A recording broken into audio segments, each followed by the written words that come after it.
રાણાવાવ પંથકમાંથી 4 દિવસ પૂર્વે સગીરાનું અપહરણ થયું હતું, જે મામલે પોલીસે આરોપીને ઝડપી લઈ વધુ તપાસ હાથ ધરી છે. રાણાવાવ પંથકમાંથી ગત તારીખ 23 જુલાઈના રોજ સગીરાનું અપહરણ થયું હોવાની સગીરાના વાલીએ પોલીસ ફરિયાદ નોંધાવી હતી, જે મામલે પોલીસે મોબાઈલ લોકેશન તથા સીસીટીવી ફૂટેજ સહિતના ટેકનિકલ સોર્સ તથા બાતમીદારોના માધ્યમથી તપાસ હાથ ધરી હતી, જેમાં સગીરાનું અપહરણ બારવાણિયાસમાં રહેતા જયેશ અરભમ ખિસ્તરિયા નામના શખ્સે કર્યું હોવાની માહિતી મળી હતી અને હાલ સગીરા તથા જયેશ રાણાવાવ પંથકમાં જ હોવાની બાતમી મળી હતી.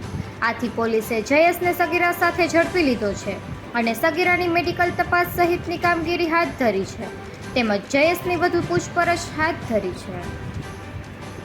નિપુલ પોપટ, પોરબંદર ટાઈમ્સ.